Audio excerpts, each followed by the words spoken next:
لیکن تم انہیں لکیروں، فقیروں اور ستاروں کی جانب لے کر آؤ گے،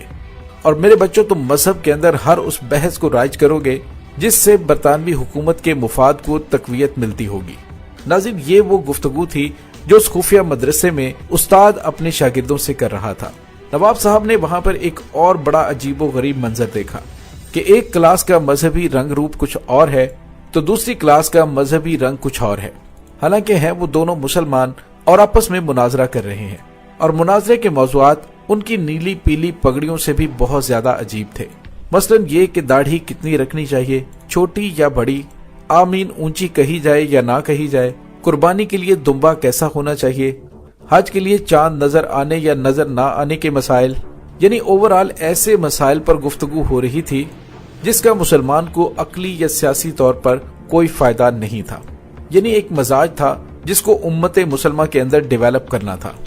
ناظرین، نواب صاحب اور ان کا انگریز دوست اس خفیہ مدرسے سے جنگل کے بیچوں بیچ واپس لوٹے تو اپنے انگریز دوست پر سوالوں کی بوچھاڑ کر دی، اور جواباً اس انگریز دوست نے فقط اتنا ہی کہا کہ نواب صاحب، اس مدرسے میں بھلے ہی قرآن کی خوشنما آواز گونج رہی تھی، بھلے ہی اس میں علم حدیث کے خوبصورت الفاظ سنے جا رہے تھے، لیکن آپ کو یہ سن کر حیرانگی ہوگی کہ ان سننے، سنانے اور پڑھنے پڑھانے والوں میں ایک بھی شخص مسلمان نہیں تھا،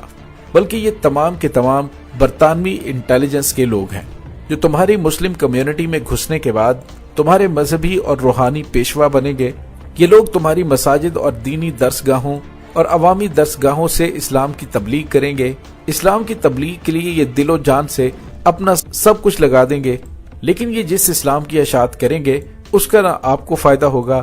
اور نہ ہی بذات خود اس کا اسلام کو کوئی فائدہ ہوگا، یعنی یہ ایک ایسا اسلام لوگوں میں رائج کریں گے۔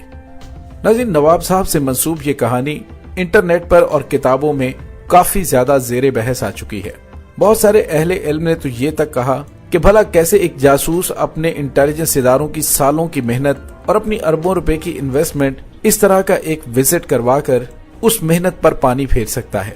یہ محض ایک کہانی ہے۔ اب یہ کیسے ہو سکتا ہے کہ نواب صاحب کو انہوں نے جا کر انتہائی خفیہ ٹھکانہ دکھایا ہو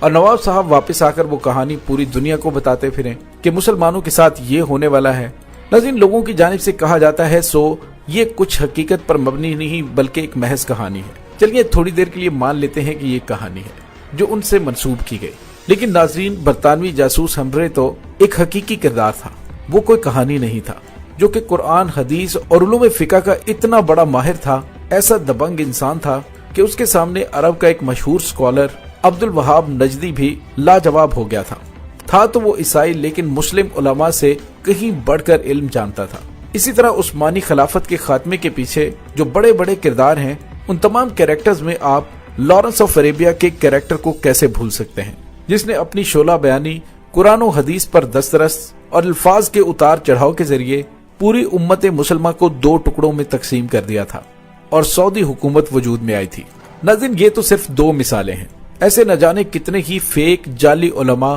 جو اصل علماء سے کہیں زیادہ علم اور شہرت رکھتے ہیں، وہ ہماری صفوں میں گزشتہ 2 صدیوں سے موجود ہیں اور موجود تھے۔ یعنی صلیبیوں کا ایسا کوئی نہ کوئی ادارہ تو موجود تھا جس کی وجہ سے ہمفرے اور لارنس آف عربیہ جیسے کیریکٹر وجود میں آئے،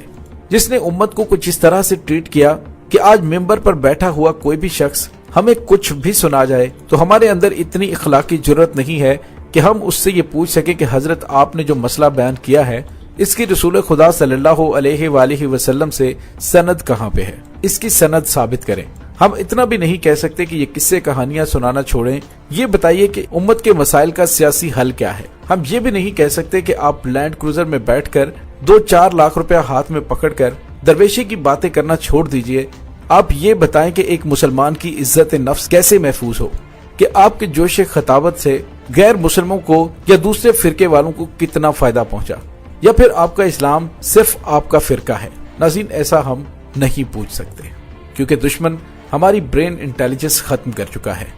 دشمن کا زہر ہماری ہڈیوں میں سرایت کر چکا ہے، اور نہ جانے کتنے ہی وہ خفیہ مدارس تھے جہاں سے نکلنے والے علماء ہمیں قصے کہانیوں اور لچھے بازیوں میں لگا کر